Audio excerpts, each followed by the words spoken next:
Okay, so accelerationism, the belief that everything needs to be burned down, that nothing is worth saving.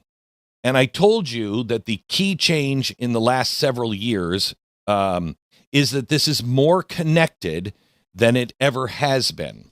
Okay, it's not more disciplined. It's not necessarily bigger in raw numbers. Okay, but it is more connected.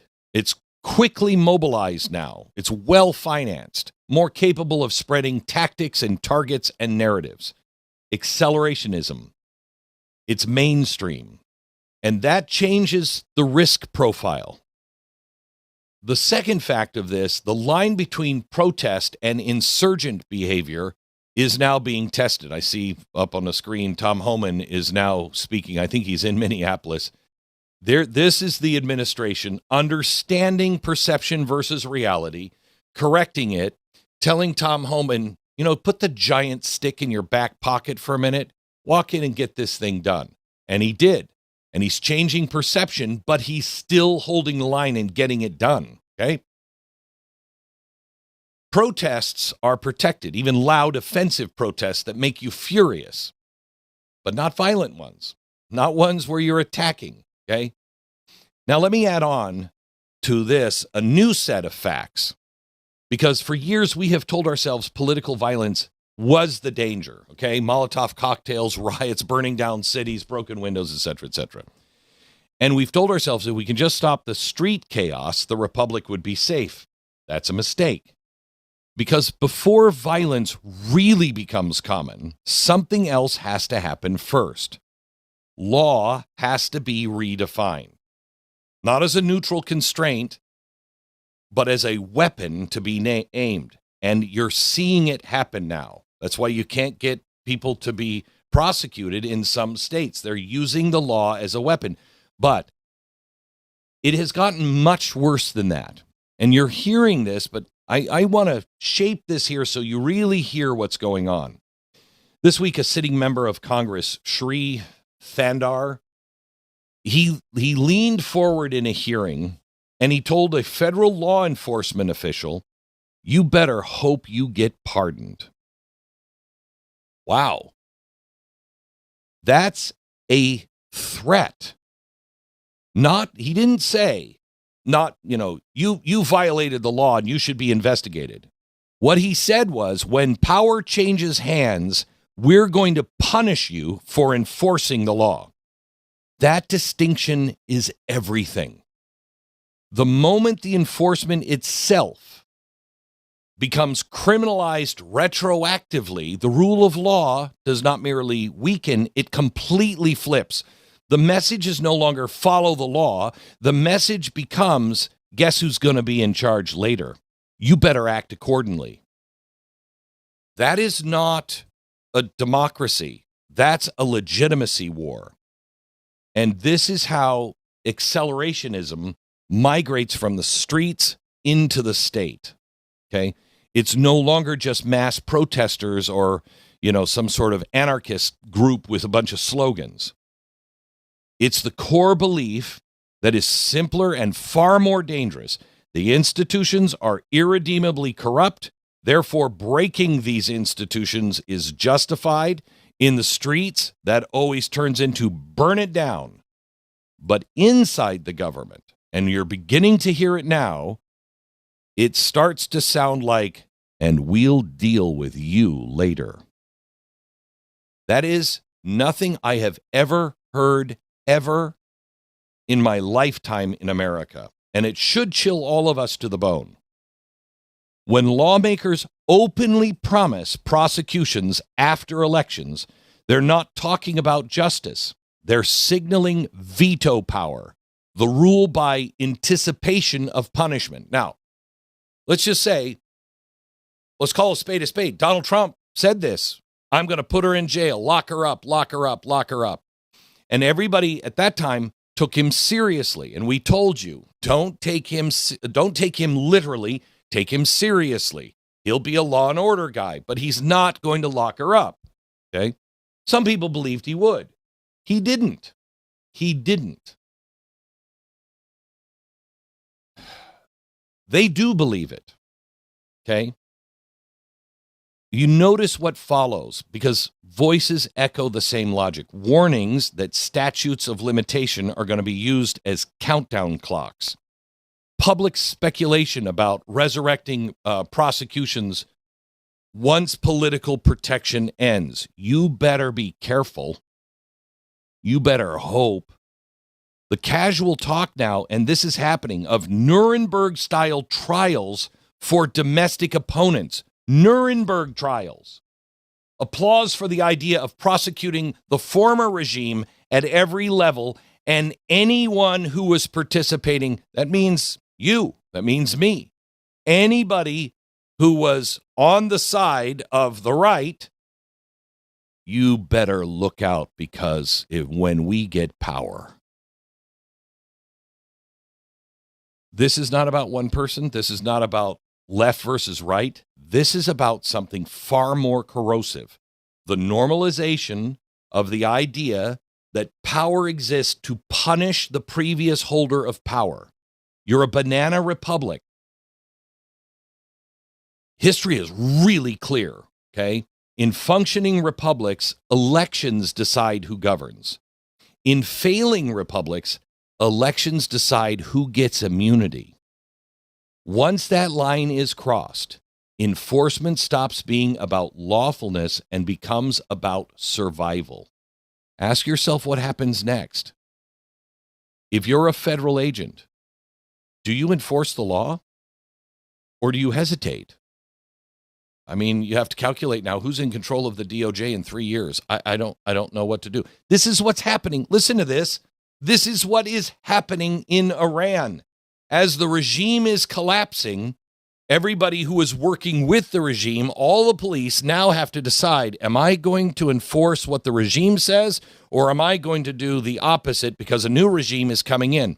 Some of them don't want to be killed themselves, but are brave enough to say, I'm not going to do that. But this is an actual state that is rounding people up and killing them.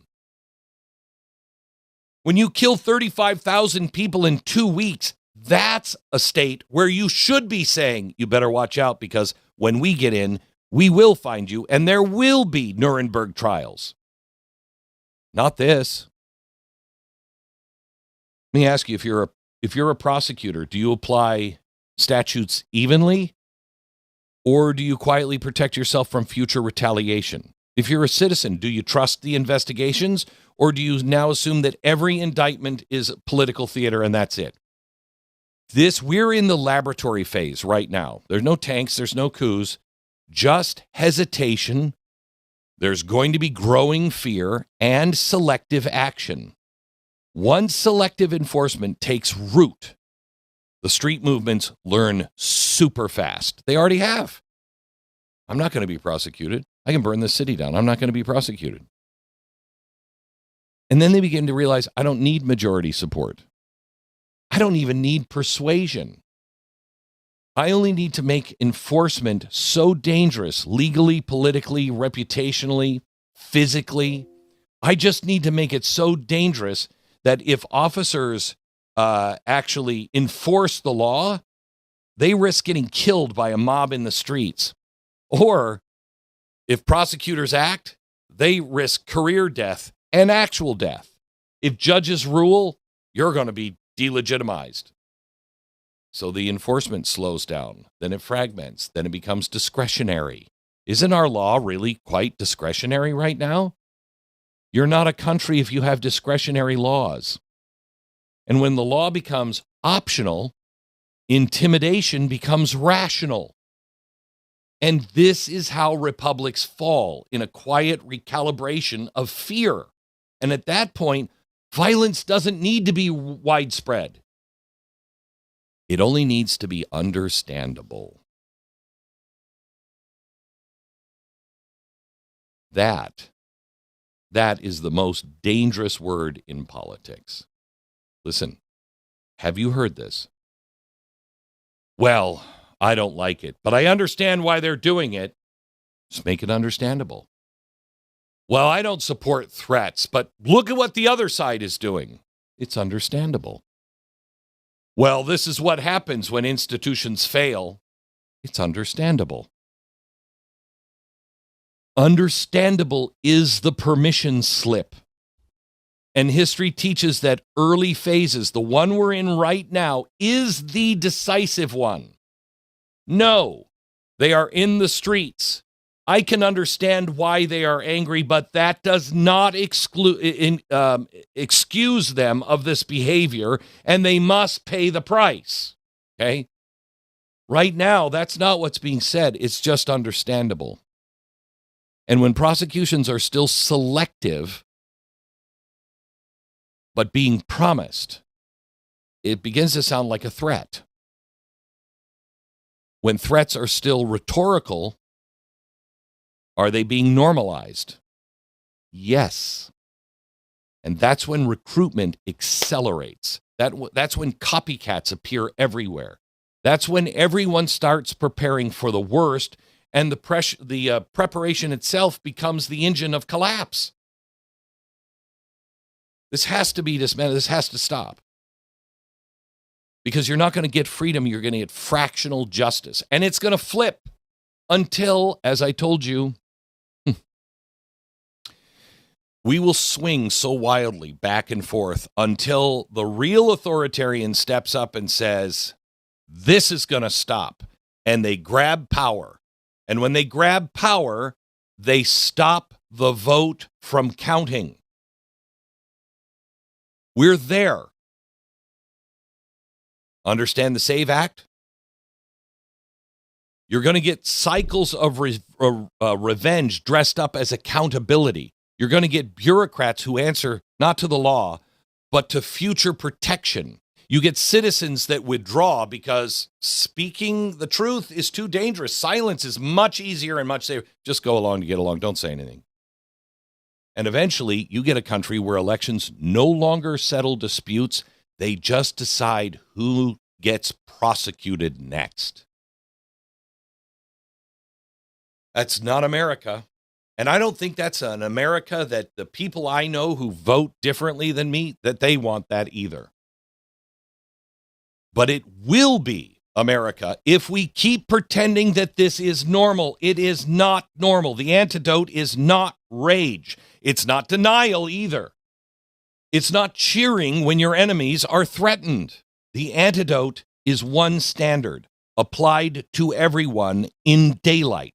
No retroactive criminalization of lawful enforcement. No moral licensing for intimidation. No euphemisms when power is being wielded through fear. Because the only thing stronger than anger on the street, stronger than an activist mob, stronger than politicized bureaucracy, is a public that believes the law is still real. I believe it's still real. Fight for that, America. Wake up and don't let others slumber. The republic is indeed at stake. Thank you for thinking for yourself and being part of a movement, because that's really what all of this is. If you want the full story, you want to go deeper, go to blazetv.com/Glenn. Go there right now, sign up, no interruptions, just the truth, uncensored and unfiltered. Don't just watch, take a stand. And I'll see you over there in a minute.